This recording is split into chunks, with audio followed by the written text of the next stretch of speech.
Today we're going to start looking at integer exponents and scientific notation. And we're going to start off by looking at exponential notation.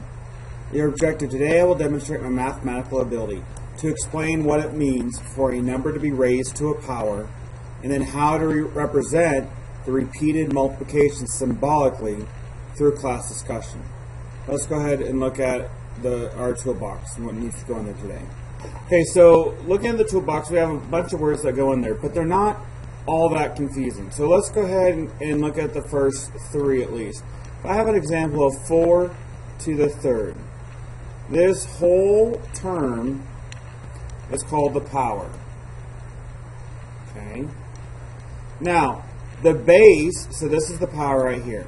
The base is what, you know, if you're thinking of the word base, what does everything stand on? What does it build upon? Well, the 4 is going to be considered my base. And then the 3 is going to be considered my exponent. Okay? And we're going to talk about all of these as we go through. If I want something written in exponential notation, I want it written like this. This is called exponential notation, because notation is how you write something, and exponential is write it with an exponent. Now, I have the word squared and I have the word cubed. Okay, well, if I have something squared, it's going to be like x to the second. Okay, instead of saying x to the second, I can say that this is x squared. It means the same thing, it's just a way of saying something. Same thing when I go x to the third. Instead of x to the third power, I would say x cubed. Alright, and this comes back into play a lot when we're dealing with area and volume. But for right now, when I talk about things being squared or things being cubed, it's either to the second or to the third power. Alright, let's go ahead and see how a lot of this goes into play. Okay, well here we have two different ways of writing something. Okay, the first time, if I want to condense this down and not have this written as big, since I'm multiplying, I go 1, 2, 3, 4, 5, 6. I'm going to take 6 times 3, because I'm adding 3 6 times. So that's, in this instance, I'd have 6 times 3. However, here I have repeated multiplication. When I have repeated multiplication, I can write this as a power. Well, my base, what is the number I'm dealing with? It's a 3. Okay? My power. How many times am I multiplying 3? Multiplying it 1, 2, 3, 4, 5, 6.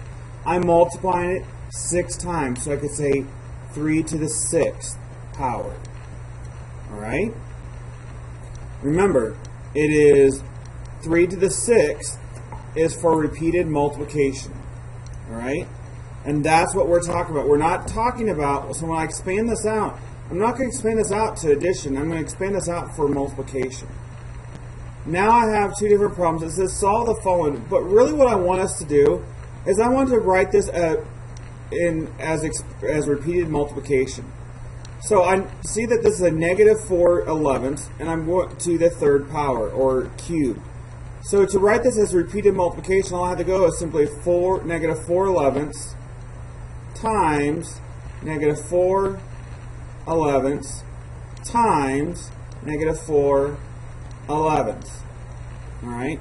If I wanted to solve this, I could go 4 times 4, which is 16, and 16 times 4 is 64. Okay? It is negative. 11 times 11 times 11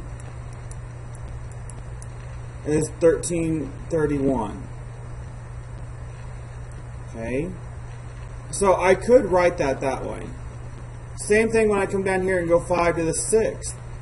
It is simply 5 times 5 times 5 times 5 times 5 times 5.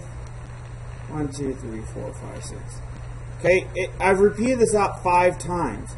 And 5 to the 6 actually equals 15,625. Okay? If I didn't know that how I find that out is I go 5 times 5, which is 25, times 5, times 5, times 5, times 5. All the way down until I got to 15,625. Alright? It looks rather easy, and our lesson today, it really is not that bad. It's taking things, if I give you the exponent, or the power, and I want you to write it as repeated multiplication. Or I give you repeated multiplication, I want you to write it as power. The other way I'm going to give it to you is what we're going to look at next. So let's look at the next slide. Okay, this slide says write the following number in exponential notation with a base of 3. Well, and it's saying the base of 3 because 3 is, if I can multiply 3 times itself multiple times to get that number. Well, let's look. I'm going to take 27 and I'm going to factor tree it out. So I know that what two numbers do I multiply together to get 27? Well, I know I can use 3 and I can use 9. Okay? Then I factor 9 out, so I have 3 and 3. Right? Now if I write this out, it's 3 times 3 times 3, which the repeat, if I write this in exponential notation, it's 3 to the third power. Alright? Let's look at a bigger number. Let's look at 729. So I come over here and work. I'm going to put 729. Okay, I'm going to pick my two numbers, and I'm going to pick 9 times 81. Okay? You could have picked 3 because we know 3 will go into all of this. Alright? Now I can go 3 times 3, that makes up 9, right? And 81 would be 9 times 9. And I could go 3 times 3, and then 3 times 3. Alright, I'll bring all my 3's down. 3 times 3 times 3 times 3 times 3 times 3. I have 1, 2, 3, 4, 5, 6. So this would be 3 to the 6th power. Okay? Because remember in a factor tree, at the very end, if I would go back and multiply all these together, I'm going to get this number at the top of my tree. Okay? So when I do this, if I want it with a base of 3 or base of 2, whatever my base is, just factor tree it out and I will get it to where the base, whatever that base is. And then I count all the numbers I'm repeating. Now, I know this is confusing, so make sure you have some really good questions that we can talk about in class, and make sure you fill out your WSQ. I'll see you in class.